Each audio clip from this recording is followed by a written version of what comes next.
There, I'm going to check out this brew by 21st Amendment in partnership with Hog Island Oyster Company.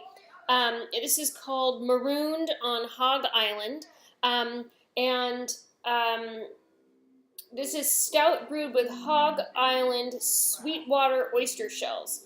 I've recently had, I don't remember the company who made it, the stout that has oysters in it, and it was weird, mostly because I do not eat any seafood, and when I drank it, if I wouldn't have known it had oysters in it, I wouldn't have known, because it just tasted like a stout. It was like a little briny and weird, and just like, oh, okay, this is an interesting beer, like they did something interesting.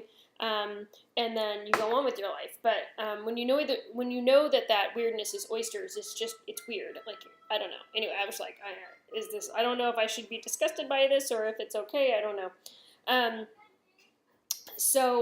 Anyway, so when I had the opportunity to try this one out, I thought I would for sure, especially since it's just oyster shells. I'm not really sure the benefit of that. Does this beer have more calcium in it? It counts as a calcium supplement. I'm not certain. Anyway, so this rings in at 7.9% alcohol by volume. It says on this can, exhausted by the tedious work and rancid beer, Deck Swabs O'Sullivan and I think Frecia abandoned Sir Francis Drake's galleon. Days later, they washed up on a tiny island in Tamales Bay, where they encountered local oyster farmers John and Terry. Soon, these beer mutineers and oyster mercenaries were feasting on roast pig, fresh oysters, and goblets of the captain's finest ale. They could think of worse fates than being marooned on marooned on Hog Island. So there you have it, sprinkled in with some local history and geography. All right, so let's take a look at this beer. Smell-wise, nice deep roasty aroma. Nothing that's fishy.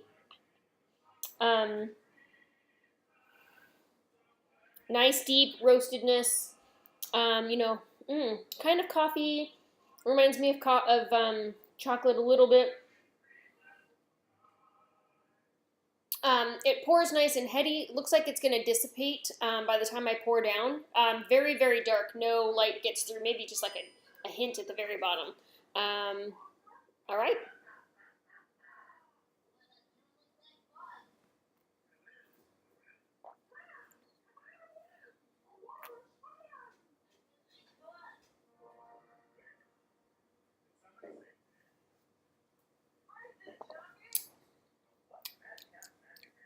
A pretty fantastic stout. I'm not getting any weirdness out of this beer at all. Deep roastiness, a little bit of a metallic flavor to it. Definitely roasted coffee.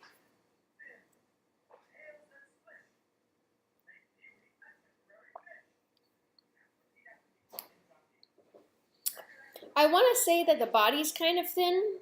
So at first drink, it seems kind of thin, but then after, it's not as thin, and I wonder if it's just very carbonated, and it makes me, so it comes in thin, and then it gets bubbly. I'm not certain which. Definitely reminiscent of coffee, very, acrid,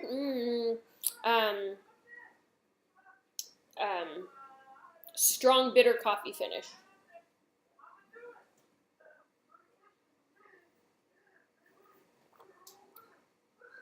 Good beer. Good beer. I like stouts a lot. So this, again, comes in at 7.9% alcohol by volume. So that is Marooned on Hog Island by 21st Amendment and the Hog Island Oyster Company. If this is a beer that you've had, share with me. I would love to hear.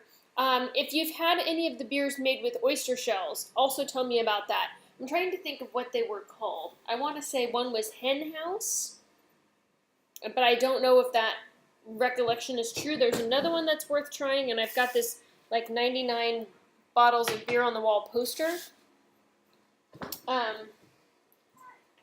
and it's Porterhouse Oyster Stout. And so that's on the list of beers to try, or at least on this 99 bottles of craft beer on the wall, which I haven't really gotten too much into, although I did have Guinness recently, so I think I can scratch that off. Anyway, before I get distracted by other things, anyway, share with me, because I would love to hear your thoughts on these oyster beers. I want to know, like, did you think they were weird? Did you know that you drank it? Whatever. All right, cool. Thanks for watching. Have a good night.